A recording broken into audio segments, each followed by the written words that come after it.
가지 마. 어? 내가 이런 수모를 듣고도 여기 있어야 해?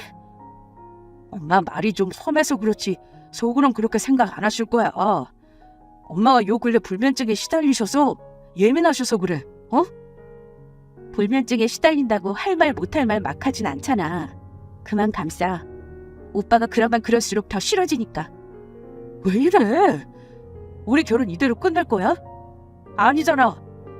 너 나 좋아하잖아. 나도 너 없으면 안 된다고. 그리고 아버님 더 아프시기 전에 결혼해야지. 어? 근데 어떻게 해?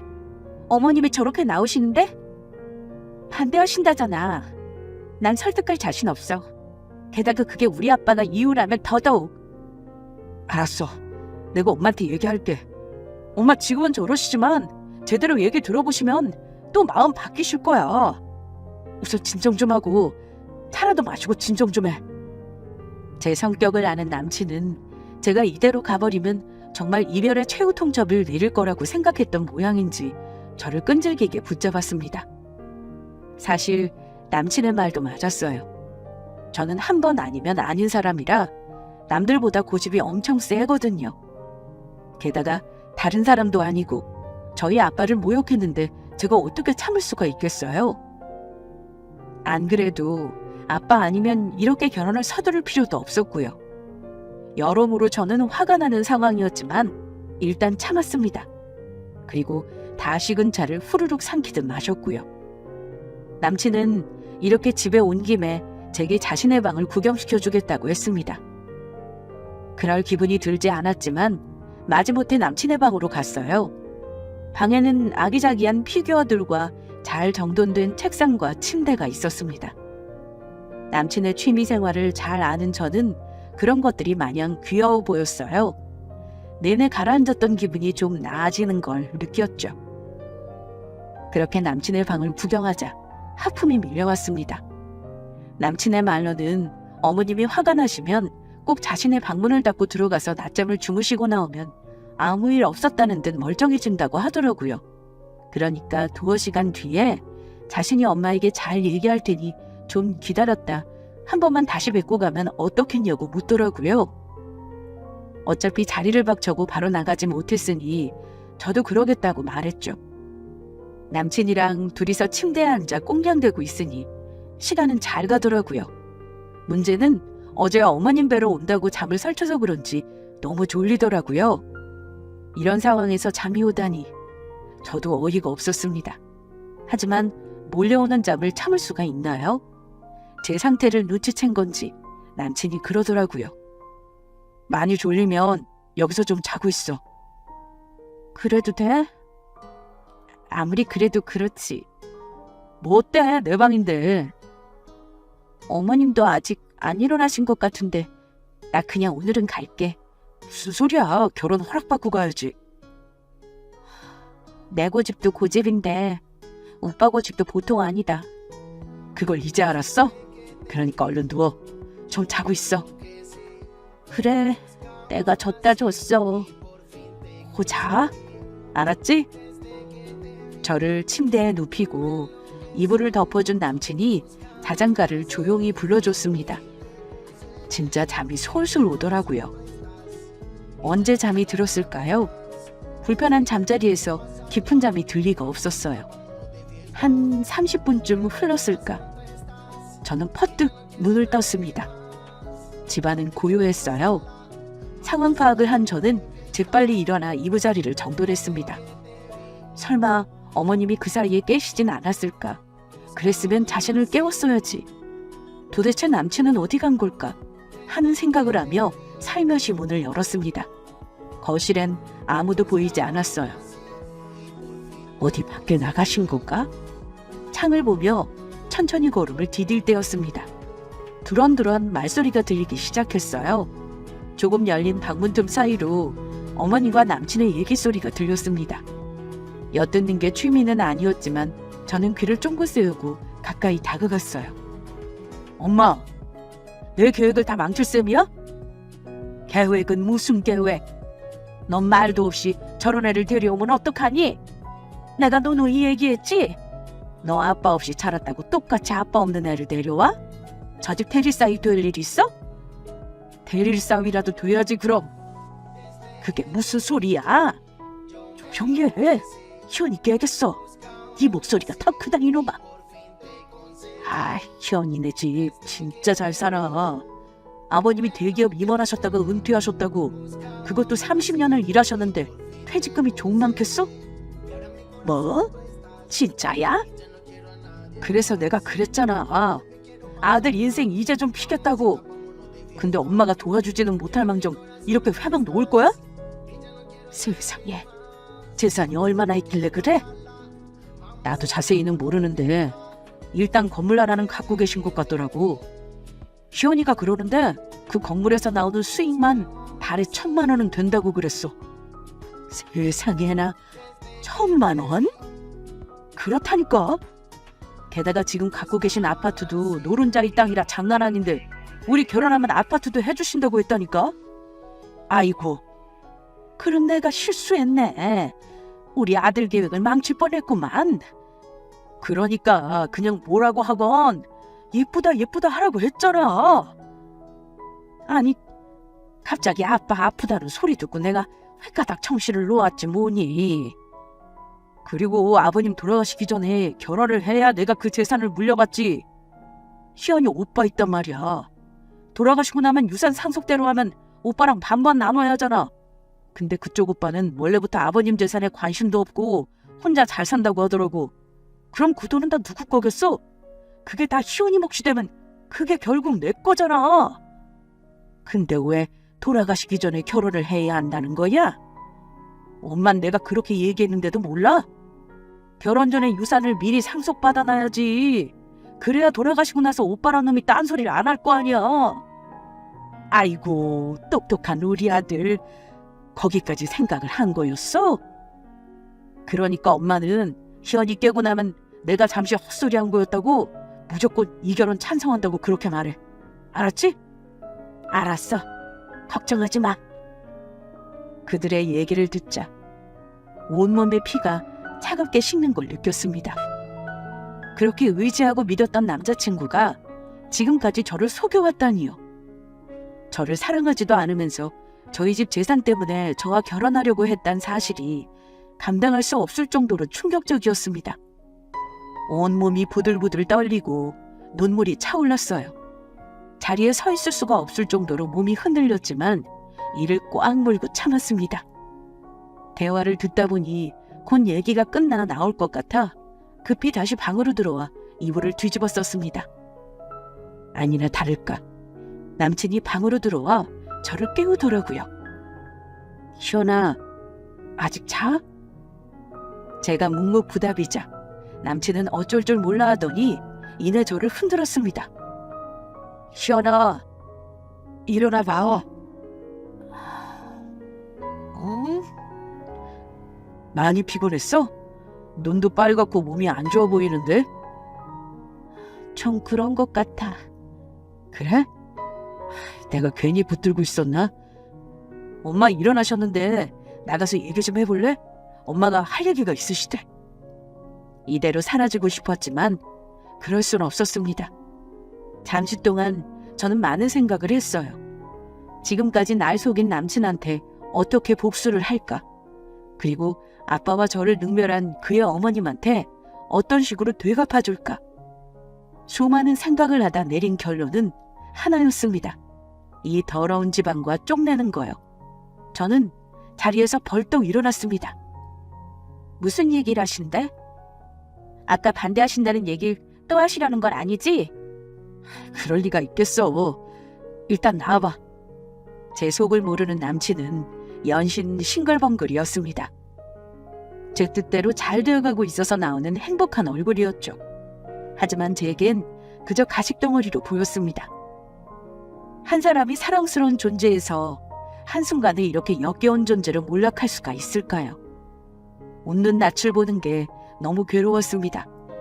당장 딱이라도 때리고 싶을 정도로요. 저는 남친을 따라 거실로 나왔습니다. 어머님은 거실에 앉아 저를 기다리고 계시더라고요. 많이 피곤했나 보구나. 네, 죄송합니다. 어머, 죄송할 게 뭐가 있다니. 이제 한 식구 될 텐데 그런 거 염려하지 마. 한 식구라니요? 재선이랑 곧 결혼하면 우리 한 식구 되는 건 시간 문제인데 왜 그렇게 놀라고 그래? 아까만 해도 반대하신다고 하셨잖아요. 아이, 거봐. 현아, 우리 엄마가 잠을 못 주무셔가지고 예민해져서 그러신 거라니까. 내 말이 맞지? 그래. 아니, 내가 요즘 며칠 동안 불면증이어서 너무 힘들었어. 괜히 네 말을 오해해서 그런 거니까 서운한 게 있으면 풀어라. 그러니까 저와 재선 오빠 결혼을 허락해 주신단 말씀이신가요? 그렇대도 결혼식은 언제가 좋을까? 아버님 아프시다니까 서둘러서 해야겠다. 그치? 내가 알아보던 호텔 하나가 있는데 거기가 그렇게 음식이 괜찮다고 소문이 났더라고. 거기 어떨까? 너네 쪽 손님이 우리보다 많을 거 아니야. 아유, 세상에. 준비할 게 산더미네. 갑자기 마음이 바뀌신 이유가 뭐예요? 마음이 바뀌다니. 아까까지만 해도 길길이 날뛰시더니 왜 갑자기 결혼을 찬성하신 거냐고요? 어머, 얘가 왜 이렇게 눈을 무섭게 뜨고 물어봐? 사람 민망하게. 말해주세요. 왜 이래, 희선아. 엄마가 허락해주면 그저 감사합니다 하면 될 것을. 그래. 아까 말한 대로 내가 잠깐 정신이 없어서 반대했는데 다시 생각해보니까 너희만큼 잘 어울리는 커플이 없을 것 같아서 찬성하게 된 거야. 게다가 아까 재선이가 와서는 너 없인 죽는다고 협박을 하지 뭐니. 자식 이기는 부모 없다. 제가 잘못 알았나 보네요. 아? 제가 알기로는 어머님이 우리 집 재산 얘기를 듣고 바로 입장을 바꾸신 것 같은데요. 그게 무슨 소리야? 재산이라니. 어머님과 남친의 얼굴이 하얗게 질렸습니다. 어떻게 그 사실을 알았는지 영문을 모르겠는 얼굴이었어요. 둘의 시선 교환이 따갑게 제 시선을 사로잡았습니다. 또 무슨 말들로 저를 현혹시킬 예정일까요? 하지만 제가 넘어갈 리 없겠죠. 참결이 뭘 잘못 들었나 보다. 그래, 이상한 꿈 꿨어? 꿈이라. 차라리 꿈이었으면 좋겠네. 아니, 실은 꿈이 아니라서 오히려 다행이야. 결혼하고 이 사실을 알았으면 어떻게 하겠어? 현아, 왜 그래? 이거 나 다 들었어. 난 오빠가 내가 좋아서 만난 줄 알았는데 그게 다 우리 집 재산 때문이었어? 무슨 소리야? 내가 그럴 리가 없잖아. 계속 발뺌할 거야? 그래, 좋아. 발뺌하든 말든 상관없어. 난 오빠랑 결혼할 마음 없으니까. 현아, 내 이름 부르지 마. 소름 끼치니까. 왜 그래, 진짜? 네가 오해한 거라니까. 난 아버님 재산 추워도 관심 없어. 알잖아. 나 너 좋아서 만난 거. 그래, 행여 우리 재선이가 그런 나쁜 생각을 했겠니? 제가 직접 들은 얘기를 자꾸 아니라고 하시면 곤란해요. 결혼 반대하시더니 재산 얘기하자마자 갑자기 돌아선 어머님도 환멸을 잃어요. 사람이 이렇게 악마 같을 수 있어요? 너 말 조심해라. 어차피 다시 안 볼 사이에 어떤 말을 하든 무슨 상관이에요? 현아, 너 미쳤어? 나 미쳤어. 나만 바라보고 나만 사랑하는 줄 알았던 남친이 내가 아니라 우리 집 돈을 사랑하고 있었다는 걸 알았는데 안 미치고 배겨? 현아, 내가 잘못했어. 아까 실수한 거야. 알잖아. 엄마 설득하려고 그냥 별 얘기 다 꺼낸 것 뿐이야. 그게 말이 된다고 생각해? 진짜라니까? 내가 너를 얼마나 좋아하는데 그래. 너도 나 없이 못 살잖아. 안 그래? 그래. 오빠 없인 못 살 것 같았지. 근데 이젠 얼굴만 봐도 구역질이라. 어쩜 인간이 그렇니? 현아, 이러지 마. 제발. 나 못 가게 부득부득 잡아놓더니 어머님 설득하려고 그랬던 거구나. 돈 얘기하면 어머님이 마음 싹 바꿀 것 같아서 어이가 없다 정말. 내가 잘못했어. 됐어. 이제 우린 끝이야. 너 이대로 가면 다신 우리 재선이 못 본다. 그래도 괜찮겠니? 네, 그게 제가 바라던 바니까요. 저는 그들에게 한껏 퍼부어대고 그 길로 집을 나왔습니다. 남친이 신발도 제대로 못 신고 뒤따라 나오더군요. 그가 저를 붙들면 붙들수록 더 분노가 치밀었습니다. 이거 나! 희원아, 이러지 마. 나한테 할 말이 남았어? 양심도 없니? 내가 잘못했어. 내가 무조건 잘못했어. 아니, 오빤 잘못한 거 없어. 내가 아니라 돈을 사랑한 죄라면 죄겠지. 그러니까 앞으로도 그렇게 살아. 내가 너 없이 어떻게 살라고 이래? 거짓말하지 마. 나 없이가 아니라 돈 없이겠지. 희원아, 내가 어떻게 하면 될까? 어떻게 해야 네가 내 말을 믿어줄까? 어? 저는 남친이 가소롭게 느껴졌습니다. 그의 이중적인 면을 다 봤으니 더 이상의 정이 남아있을 리가 없었고요. 하지만 단지 결혼을 안 하는 걸로 복수를 끝낼 순 없었습니다. 그동안 믿었던 만큼 배신감도 컸고요. 저는 표정을 굳히고 말했습니다. 그럼 내가 시키는 건 뭐든 할 거야? 뭐든. 오빠 말 믿어달라며. 그럼 내가 시키는 거 뭐든 하겠다는 뜻 아니야? 뭐든 할게. 나 뭐 할까? 물구나무라도 살까?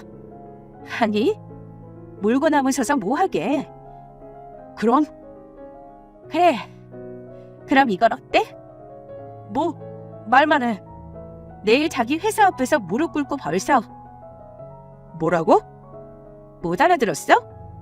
회사 앞에서 무릎 꿇고 죄인처럼 벌써 있으면 내가 용서할게. 그걸 어떻게 해? 사람들이 한둘이 아닌데. 내가 그러고 있으면 소문 날 텐데. 너도 알잖아.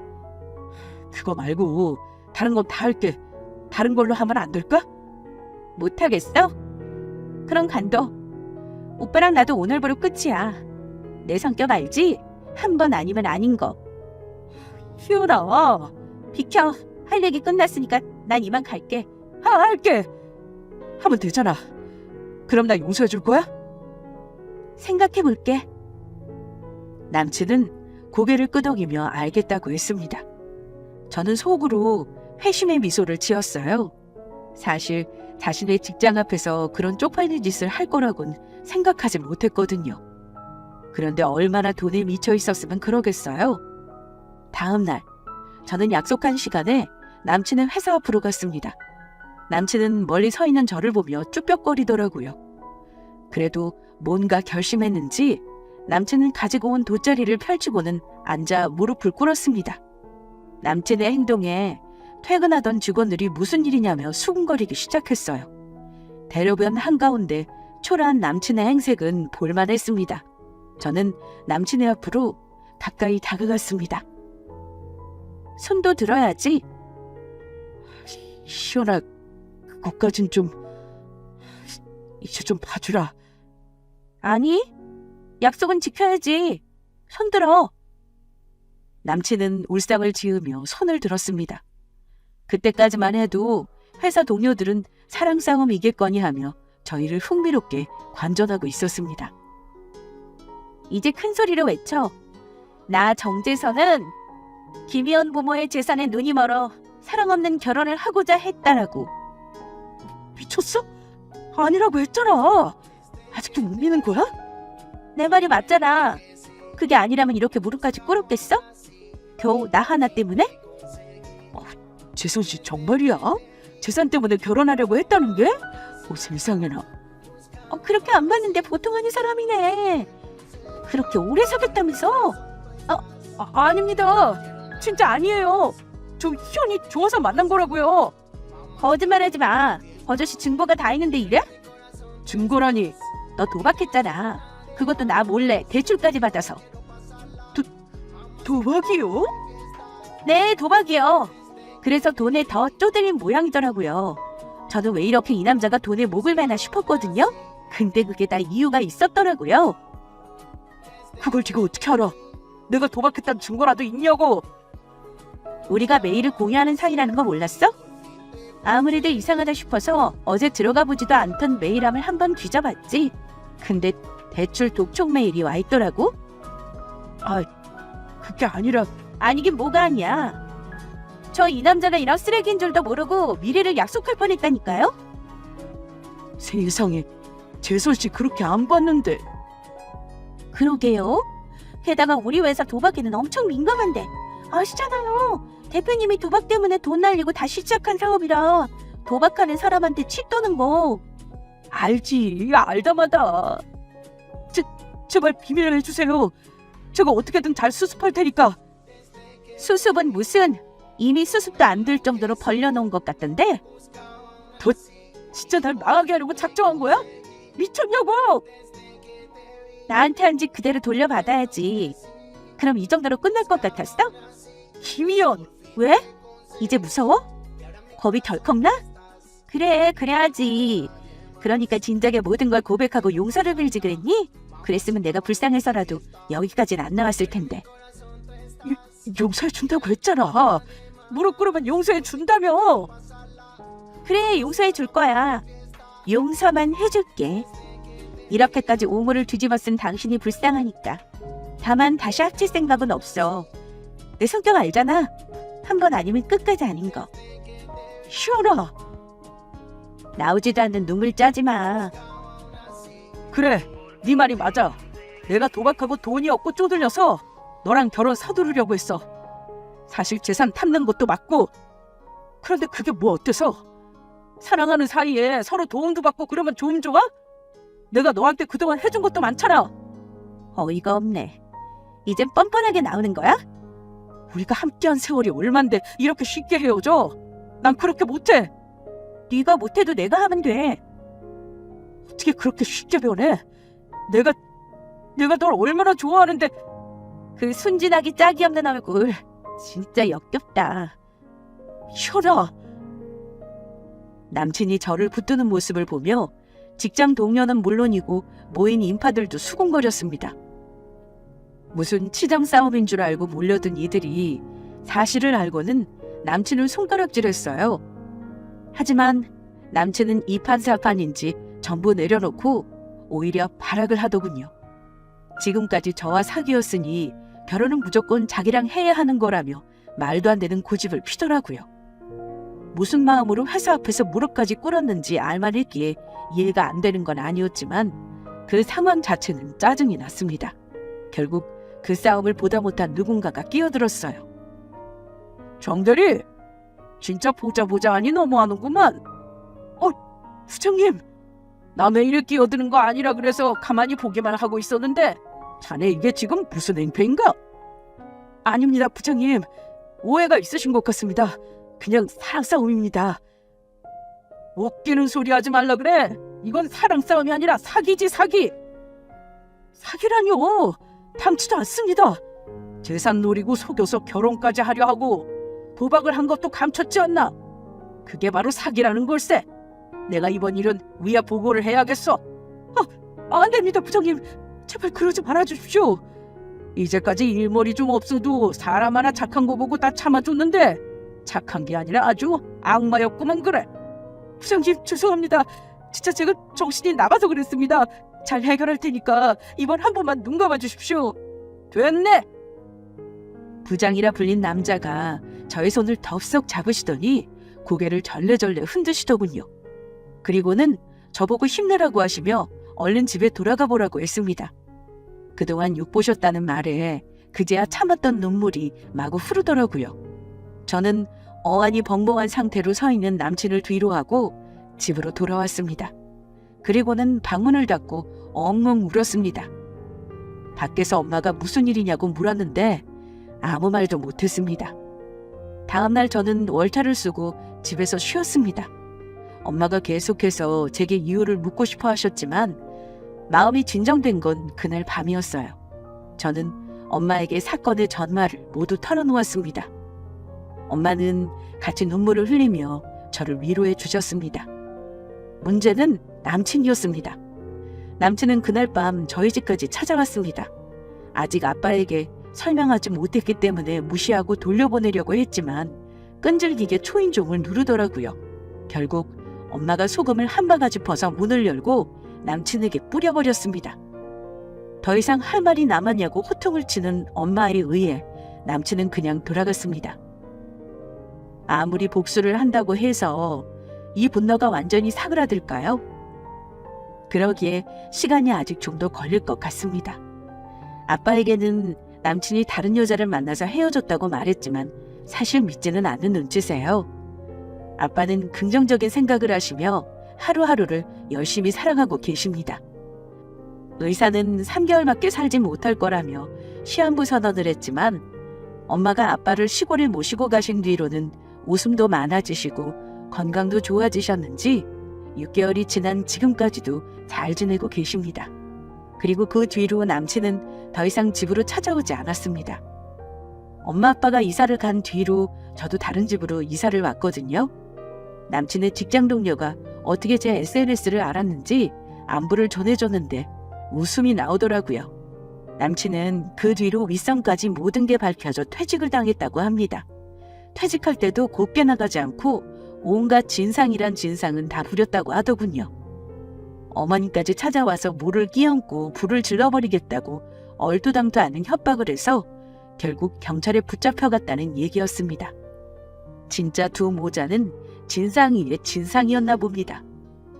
회사를 그만둔 남친이 어떻게 살고 있는지는 전혀 모릅니다. 저는 열심히 제 삶을 살아가고 있으니까요. 가끔 길을 걷다 남친 닮은 사람만 봐도 치가 떨릴 정도니 당분간 연애는 하지 않으려고요. 다시는 남친 같은 사람을 만나지 않기를 바라며 긴 글을 마칩니다. 들어주신 분들 모두 감사드려요. 안녕하세요. 반갑습니다. 저는 올해 70이 된 할머니예요. 이렇게 제 나이를 쓰고 보니 내가 언제 이렇게 나이를 먹었나 하면서 새삼 놀라게 되네요. 저도 제가 이렇게 나이가 먹고 하얗게 머리가 센 할머니가 될 줄은 정말로 몰랐는데 참 세월은 유수 같고 그 유수 같은 세월에 휩쓸려 살다 보니 어느덧 이렇게 하나의 할머니가 되었습니다. 제 70평생을 돌아보면 참 굴곡도 많고 고생도 많았던 노곤한 삶이었어요. 사람은 제 복은 제가 들고 태어난다고 하는데 전 어릴 때부터 부모 복, 형제 복 없이 자랐고 결혼 후엔 남편 복도 없어서 퍽 많은 고생을 했던 것 같습니다. 그래도 신은 공평하다는 말이 맞나 봐요. 세상 박복한 제가 그래도 자식 복 하나는 제대로 타고났으니 말이죠. 현재 효자인 아들과 효자 아들보다 더 효성이 지극한 우리 며느리 그리고 토끼 같은 손자와 함께 살고 있으니 신은 제게도 공평하셨나 봅니다. 제가 아주 옛날 사람이라 그런가요? 여자 초년은 아버지 복에, 청중년은 남편 복에, 말년은 자식 복에 살아간다는 말이 정말 와 닿아요. 제가 어릴 땐 다들 가난했어요. 그러다 보니 부모와 형제 복은 자연히 없었죠. 그래서 아버지가 이제 고생하지 말라고 절 부잣집에 시집 보내는데 또 박복한 제 탓인지 그마저도 녹록지 않았네요. 제가 이렇게 다 내가 박복한 탓이다 말하면 제 아들은 무척 화를 내긴 하지만 전 이렇게 생각하는 게 편해요. 누군가를 탓하고 원망하고 사는 것보다 내 팔자를 탓하는 편이 조금 더 제겐 낫거든요. 남을 원망할 시간에 열심히 일해서 하나뿐인 아들 걷어먹여야 했던 것이 제 인생이라 더 그랬던 것 같아요. 그런데요, 사람은 참 인과 응보란 게 있어요. 그렇게 열심히 정직하게 당하고만 살던 제가 이렇게 호화로운 생활을 편하게 즐기면서 사는 것도 그렇고 조강지처와 아들 내팽개치고 갔던 전 남편이 초라하게 늙어가고 있는 모습을 봐도 그렇고요. 제가 이렇게 이야기하는 데엔 다 이유가 있습니다. 얼마 전 참 우라통 터지던 지난 날을 보상받을 만큼 아주 속 시원한 인과응보를 경험했거든요. 제가 오늘 여러분께 들려드리고 싶은 이야기도 바로 그 이야기고요. 그럼 제 이야기 한번 들어보시겠어요? 앞서 말씀드린 대로 전 어릴 때부터 집안 형편이 무척 어려웠어요. 부모님은 하루 일에 하루 먹고 사는 노동자셨고 형제가 5이나 되던 집의 둘째였죠. 그러다 보니 하루 밥 한 끼 먹기도 힘들던 시절이었고 제가 20살이 되던 해 부모님은 저를 부랴부랴 시집 보내버리고 말았어요. 그래도 자식 밥은 굶기지 말라고 그 당시 동네 부잣집에 혼처가 났다는 사실을 알고 절 밀어 넣은 거죠. 처음엔 시댁에서도 절 탐탁치 않게 생각했어요. 그래도 동네에선 내로라 아는 부잣집인데 찢어지게 가난한 집 둘째 딸이 마음에 들 리 없었죠. 그런데 이 결혼을 적극적으로 밀어붙인 건 바로 남편이었어요. 나중에 들은 이야기론 결혼 상대로 거론되었던 여자 중 제가 가장 예뻤대요. 그나마 반반한 얼굴이라도 타고나 남편의 간택을 받은 셈이었죠. 나 걔랑 결혼할래. 결혼시켜줘. 진짜 예쁘단 말이야. 남편이 낮밤 가리지 않고 써대는 때를 이기지 못하고 결국 시댁에선 저와 남편을 혼인시키게 됩니다. 그렇게 저와 남편의 결혼 생활은 시작되게 됩니다. 시댁은 저희 부부에게 시댁에서 멀지 않은 곳에 신혼집을 차려주셨는데 시댁처럼 으리으리하진 않았지만 꽤 좋은 집이었어요. 저는 그 집이 정말 신기하고도 꿈만 같았어요. 집은 겨울임에도 바닥이 뜨끈뜨끈했고 곳간에 쌀이 넘쳐났죠. 언제고 배가 고프지 않고 춥지 않게 살 수 있음에 감사했습니다. 그저 이제 더는 가난하지 않다는 것에 하루하루가 감사하고 또 감사했습니다. 처음 저희 신혼여행은 나쁘지 않았어요. 남편은 다정한 사람은 아니었지만 그렇다고 폭력을 쓰거나 노름을 하진 않았어요. 무난하고 평범한 결혼 생활이었습니다. 하지만 딱 한 가지, 남편은 부부관계에 엄청나게 집착하는 사람이었어요. 마치 그것 때문에 결혼한 사람처럼 절 밤낮 없이 괴롭혔죠. 너무 힘들고 괴로운 시간이었습니다. 남편이 짐승처럼 느껴지기도 했고 어떨 땐 도망가고 싶다는 생각이 들기도 했었어요. 하지만 전 꼭 참았습니다. 제게 돌아갈 곳은 제 입이 부담스러운 가난한 친정분이었으니까요. 그리고 그 길로 고된 밤이 지나면 아침은 왔으니까. 그리고 부부관계라는 것이 다 그런 것일 테니까. 하면서 뭣도 모르던 20살의 저는 그렇게 참으며 하루하루를 보냈어요. 그러던 와중 결혼 2년 만에 저는 지금의 아들 경석이를 임신하게 됩니다. 처음에 남편은 뛸 듯이 기뻐했어요. 자기에게도 자식이 생겼다는 생각에 무척 신다하는 것 같아 보였죠. 하지만 그것도 얼마 가지 않았어요. 예전엔 자기가 원할 때, 하고 싶을 때 자유자재로 하던 부부 생활이 쉽지 않게 되니 남편의 불만은 빠르게 쌓여가기 시작했습니다. 사실 남편이 억지로 관계를 맺으려고 했던 때도 많았어요. 그런데 이제 뱃속에 아이가 있다고 생각하니까 그걸 거부하게 되더라고요. 아이가 혹여 잘못될까 저는 밤마다 남편을 피했습니다. 그러자 남편은 밖으로 나돌기 시작했어요. 하루씩 외박이 잦아지더니 이제 일주일 내내 들어오지 않는 날도 생겼습니다. 처음엔 가벼운 마음이었어요. 친구들과 어울려 술을 마시느라 들어오지 않나 보다 쉽게 생각했죠. 남편이 실제로 친구들과 술을 먹는다고 나가기도 했고요. 순진한 마음에 한편으론 오히려 마음은 편했어요. 집에 돈만 믿고 백수로 집에서 놀기만 하며 절 시도 때도 없이 괴롭히던 남편이 없으니까요. 그러나 남편의 외박이 길어지자 조금씩 불안해졌습니다. 배는 불러오고 아이는 뱃속에서 점점 커가는데 남편은 집에 들어온 날이 점점 없어졌거든요. 저는 불안함에 남편 친구들을 찾아다녔어요. 그런데 친구들의 입에선 남편이랑 연락하지 않았다, 함께 술을 마신 적이 없다라는 소리만 돌아왔습니다. 어리석은 저는 그제서야 덜컥 겁이 났어요. 곧 산딸이 다가오는데 남편이 혹시 바람이라도 난 건 아닐까. 그렇게 관계를 좋아하는 남편이 관계를 갖자고 조르지도 않는 것까지 갑자기 불안해지더라고요. 전 2주 만에 집에 돌아온 남편의 눈치를 살폈습니다. 몸에선 낯선 여자 화장품 냄새가 나는 듯도 했죠. 당신 어디 다녀와요? 내가 친구들이랑 술 마신다고 했잖아. 그 친구들 전부 당신이랑 술 마신 적 없다던데요? 그러자 남편이 잠깐 당황하는 기색을 감추지 못하더군요. 그러더니 아이씨 하면서 마당에 있던 쟁반을 내동댕이 쳤습니다. 그렇게 남편은 그 길로 집을 나갔습니다. 우리 경석이가 태어나기 2달 전의 일이었어요. 그러다 전 동네 아줌마들의 입에서 이상한 소리를 듣게 됩니다. 시장을 봐서 집으로 돌아가는 길이었어요. 근데 동네 한쪽에 아줌마들이 모여 쑥덕대고 있더라고요. 아이고 세상에. 내 그럴 줄 알았어. 총각 시절부터 그렇게 여자를 밝히더니 결혼하고 정신 좀 차리나 했더니 집안을 개주겠어. 그래서 이번엔 누구래? 내 새로 생긴 다방 마담. 집에서 떠온 돈을 싹 다 갖다 바친대. 아이고, 그 집 세대 가여워서 어떡해. 저런 줄 모르고 시집 왔을 텐데 이제 곧 애 낳을 것 같던데.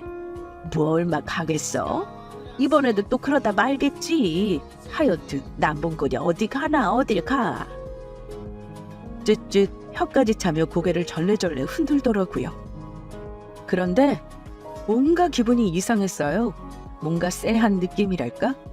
꼭 저와 남편 이야기 같다는 생각이 들었어요. 저는 이상한 기분에 아줌마들 곁으로 다가갔어요. 누구 이야기예요? 그리 묻자 아줌마들이 화들짝 놀라며 딴청을 피우더군요. 아이고 새댁, 어디 시장 다녀와? 아주머니, 금방 하신 이야기 누구 이야기인지 말씀해 주세요. 설마 저희 남편 이야기예요?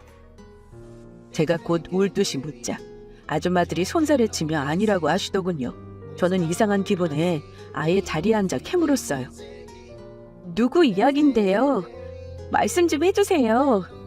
그러자 한 아줌마가 포기한 듯 한숨을 푹 내쉬더라고요.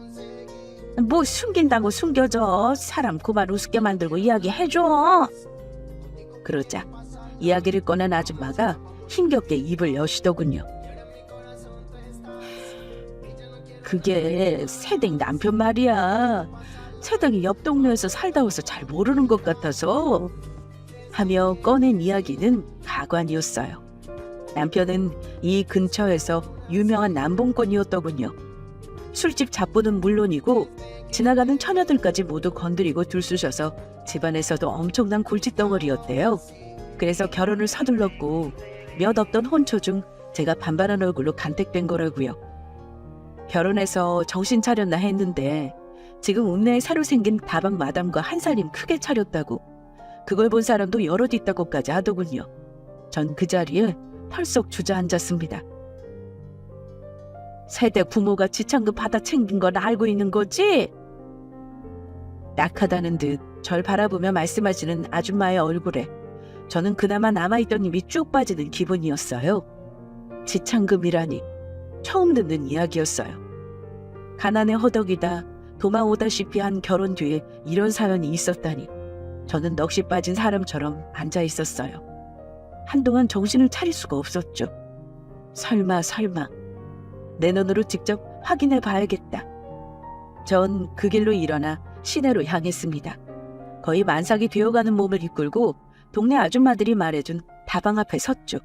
제가 문을 열고 다방으로 들어가자 담배 연기가 자욱했고 동네 남자들이 여럿 앉아 있었어요.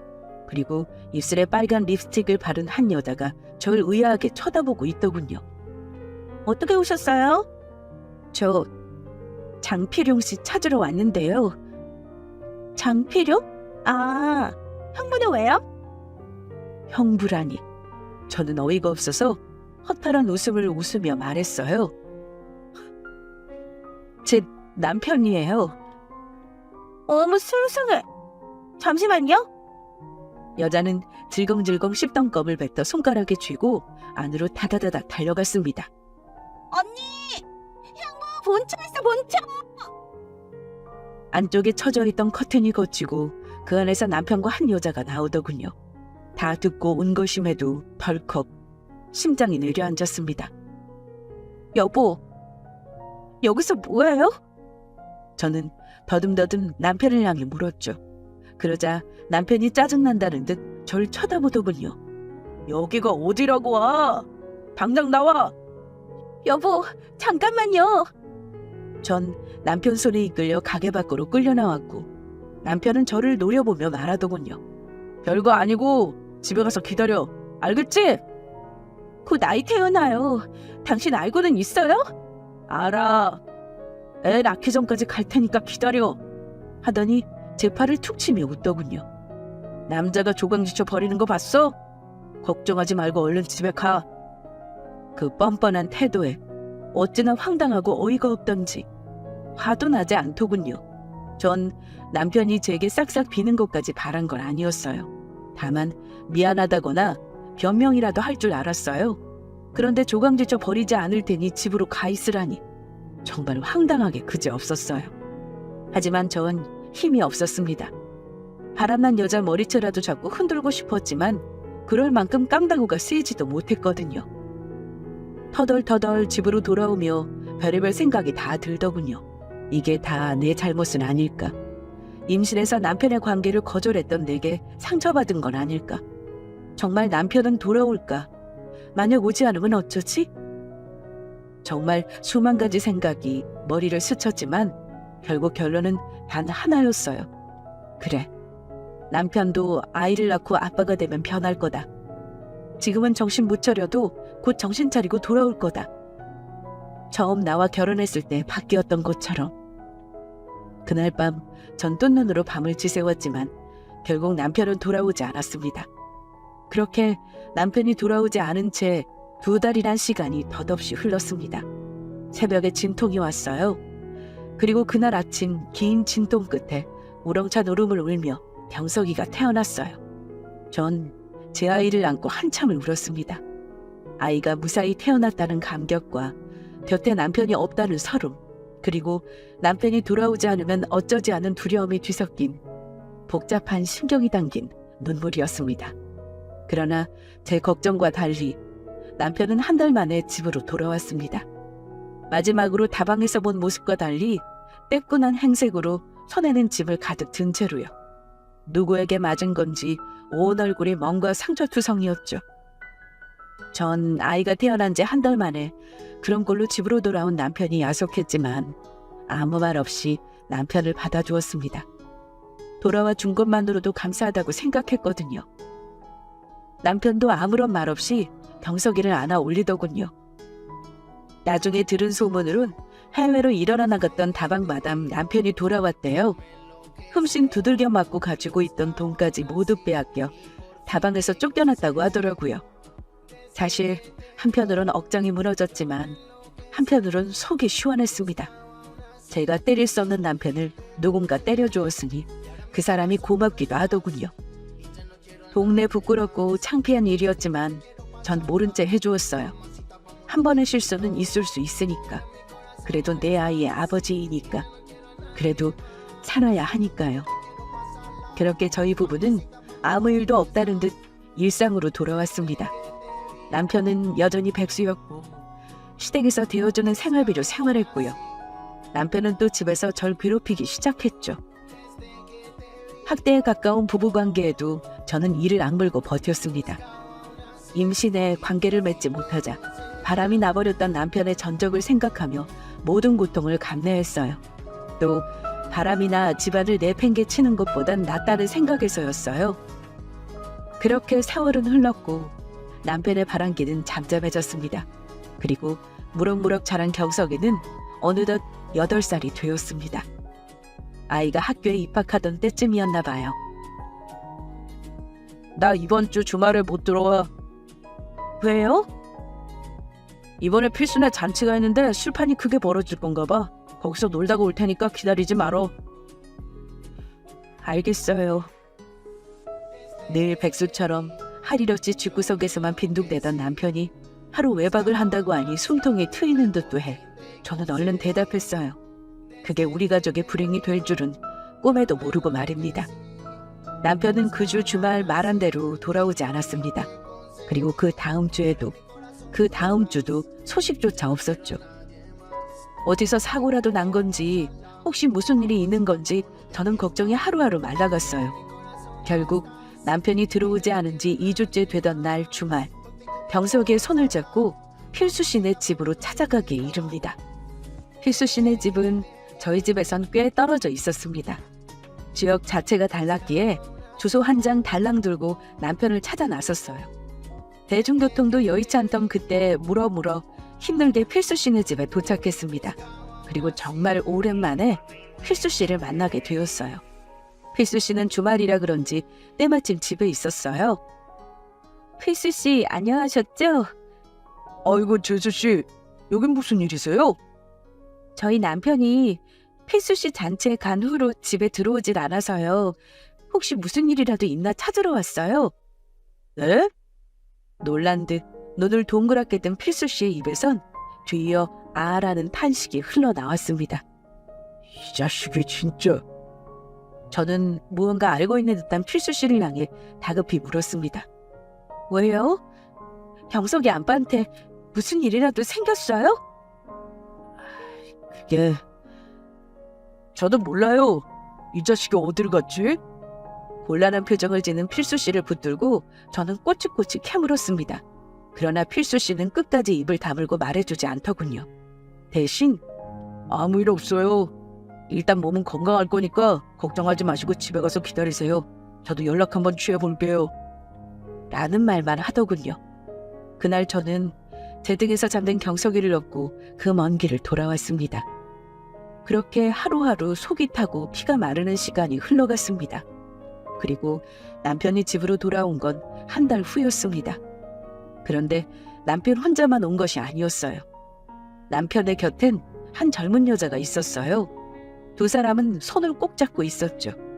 전 직감했습니다. 이번엔 저 여자구나. 저 여자에게 빠져 집에 오지 않았구나. 그리고 마음 한편으론 불안하더군요. 여자를 왜 집까지 데려왔을까? 혹시 방 하나 내달라고 떼를 쓰는 건 아닌가? 첩과 함께 이 집에서 살아야 하나 별의별 생각이 뇌리를 스치는데 남편과 젊은 여자는 안방으로 밀고 들어왔습니다. 다행히 경석이는 학교에 있었기에 저는 놀란 가슴을 안고 남편을 따라 안방으로 들어갔어요. 여보, 이분은 누구세요? 앉자마자 제가 다그치듯 물었습니다. 그러자 젊은 여자가 남편의 곁으로 엉덩이를 당겨 붙어 앉더군요. 저 보란 듯이 말이에요. 그런데 남편은 제가 물은 질문에 대답하지 않고 제 할 말을 꺼냈습니다. 경석이랑 당신 이 집에서 나가줬으면 좋겠어, 당장. 저는 마른 하늘에 날벼락을 맞은 기분이었어요. 한 달이나 집을 나갔다 온 남편이 여자를 데려와서 한다는 말이 다짜고짜 집을 나가라니요. 여보, 갑자기 그게 무슨 말이에요? 나랑 경석이를 집에서 내쫓겠다는 거예요? 나 이 여자 사랑해. 운명인 것 같아. 이 여자랑 살고 싶어. 그러니 나가. 솔직한 말로 배신감보단 황당함이 앞섰어요. 그런데 뒤이어 하는 여자의 말이 가관이었죠. 저희 필수신의 잔치 때 만났어요. 첫눈에 반했어요. 말문이 막혀 탄식만 나오더군요. 정말 뭐라고 해야 할지 도무지 아무런 생각이 나지 않았습니다. 사실 저를 내쫓는 건 그럴 수 있다고 생각해요. 부부라는 게 당장 내일 헤어져도 이상하지 않을 시한부 가족관계라는 건 누구라도 잘 알고 인지하고 있었으니까요. 하지만 제 자식까지 데리고 나가라는 건 대체 무슨 생각으로 할 수 있는 말인지 모르겠더군요. 한마디로 경석이를 버린다는 거잖아요. 저는 치밀어 오르는 울분을 참으며 남편을 향해 말했습니다. 아무리 그래도 어떻게 경석이를... 그런데요, 그럴 만한 이유가 있더군요. 여자가 기다렸다는 듯 대꾸하더라고요. 저 임신했어요. 사실 저 다른 여자아이 키울 생각도 없고요. 그러니까 최대한 빨리 나가주세요. 한 가정을 파탄낸 상간녀가 뻔뻔하게 그저없더군요. 뭐라고요? 그걸 지금 말이라고 하는 거예요? 당신 어떻게 나한테 이렇게 뻔뻔해요? 그러자 남편이 그러더군요. 거지같이 살던 년 지금까지 잘 먹이고 재워줬으면 됐지. 이쯤 살아줬으면 된 거 아니야? 당신도 염치가 있으면 나가달라고 점잖게 이야기할 때 나가는 게 좋지 않겠어? 어이가 없고 극도로 화가 나니 웃음만 나더라고요. 어떻게 내게 그런 말을 할 수 있을까요? 그래도 10년을 살섰고 산 제 자식까지 낳은 여자에게.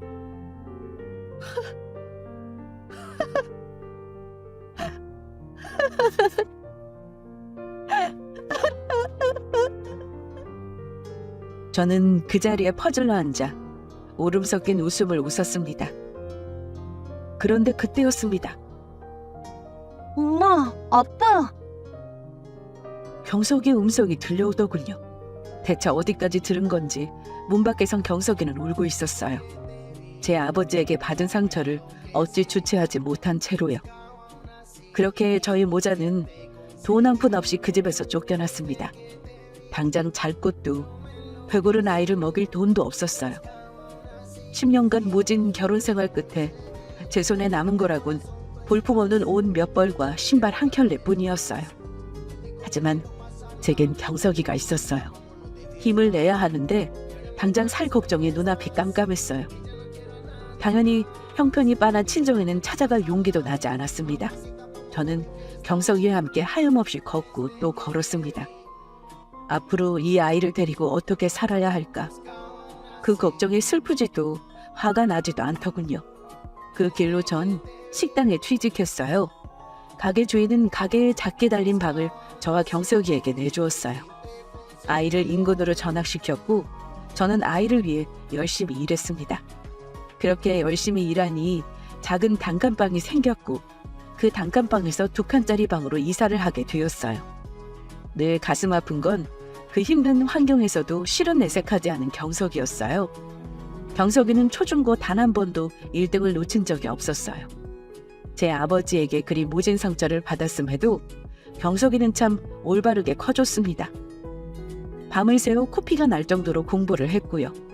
전 경석이가 그렇게 독하게 공부하는 이유가 아버지 때문은 아닌가 가슴 아프기도 했고 또래보다 어른스러운 경석이의 모습에 남몰래 눈물을 흘리기도 했습니다.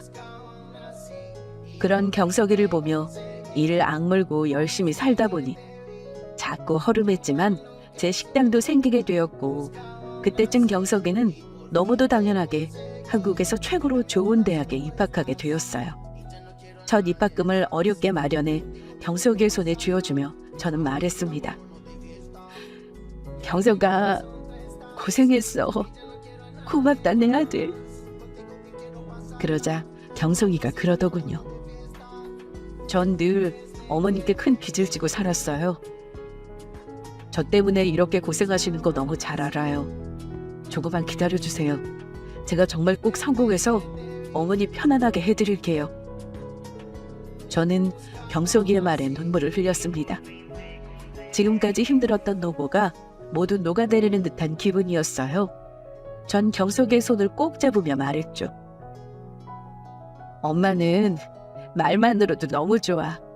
그러니까 네가 하고 싶은 거 하면서 자유롭게 살아.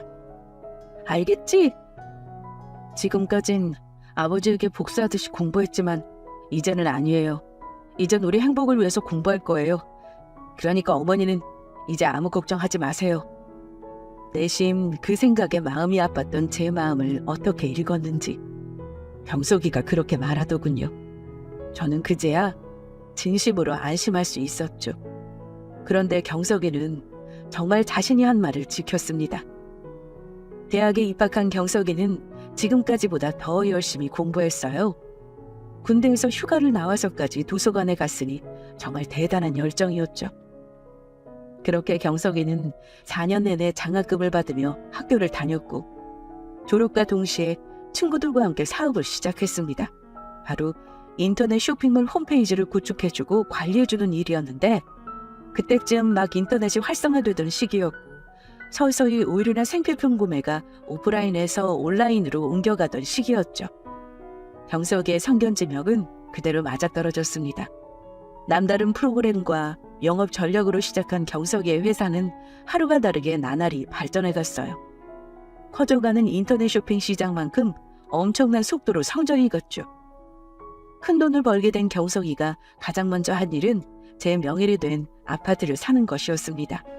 서울의 꽤 넓은 평수에 그때 당시 신축으로 유명하던 아파트였어요. 저는 제 이름이 써진 부동산 서류를 보며 펑펑 눈물을 흘렸습니다. 5만 가지 생각이 다 들더군요. 뭔가 제가 전 남편에게 받은 상처를 보상받는 기분이기도 했고 한편으론 이 돈을 버느라 고생했을 경석이에게 미안한 마음도 들었습니다. 내가 이 귀한 걸 어떻게 받아. 아이고 세상에.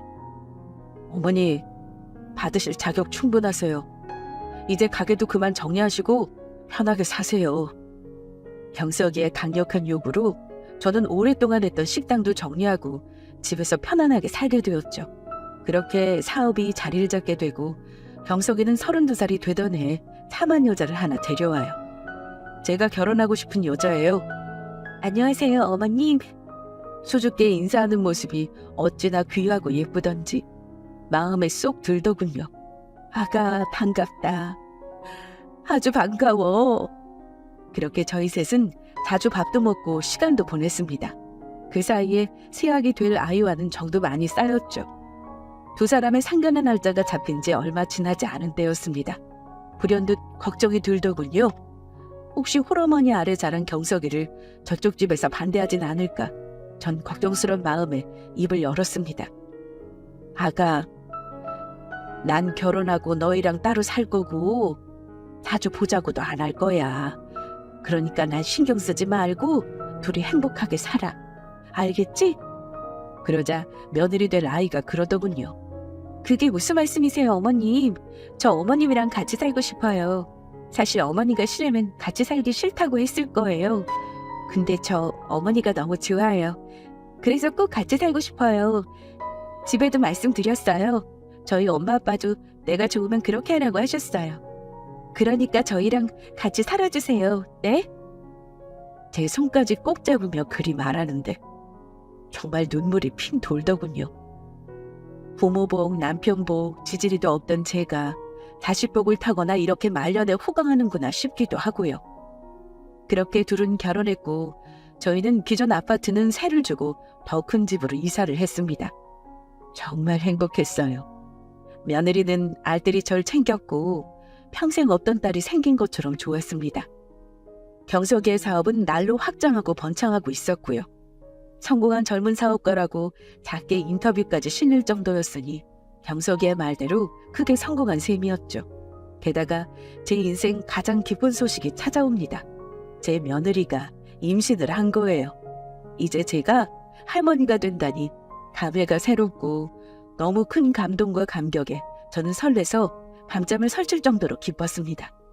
그리고 10달이 지나 아주 건강한 사내아이가 태어났죠. 저희는 그렇게 행복한 시간을 보냈습니다. 실로 말할 수 없을 만큼 완벽히 행복한 순간들이었어요. 그런데 어느 날 걸려온 전화 한 통이 그 행복했던 생활이 흔들리기 시작했습니다. 네, 여보세요. 안녕하세요. 여기 강북경찰서 복지과인데요. 강북경찰서요? 갑자기 경찰서에서 전화라니 무슨 일인가 싶어 되물었습니다. 그러자 수학이 너머에서 그러더군요. 네, 혹시 이정만 씨라고 아십니까? 순간 저는 얼어붙고 말았습니다. 20년도 더 지난 세월 만에 듣는 이름 석자였죠. 바로 제 전남편이자 경석이 아빠의 이름이었습니다. 무슨 일이시죠? 노숙 중에 편의점에서 물건을 훔쳤나 봐요. 네? 노숙이요? 저는 놀랄 수밖에 없었습니다. 연락 한 번 없이 20년 넘게 지내왔는데 갑자기 노숙자가 되어 도둑질을 해 경찰서에서 연락이 오다니 정말 황당하더군요. 그 사람이 혹시 저희를 찾았나요? 네, 보호자라고 해서 수소문에 연락드립니다. 잠깐 경찰서로 와주셔야 할 것 같아요. 복잡한 마음이었습니다. 남남이 된 지 20년도 넘은 사람이지만 제 사랑하는 아들의 아버지였죠. 어머니, 무슨 일이세요? 경찰서에서 왜 연락이 와요? 그리 묻는 며느리에게 전 아무 말도 하지 못했습니다. 저는 결국 경석이에겐 비밀로 해달라는 말을 며느리에게 남기고 집을 나섰어요. 경찰서로 들어간 저는 철창 안에 갇힌 경석이 아빠를 보게 되었습니다. 세월에 많이 늙고 씻지 않아 꼬질꼬질하고 추레한 모습의 경석이 아빠의 모습이 눈에 들어왔죠.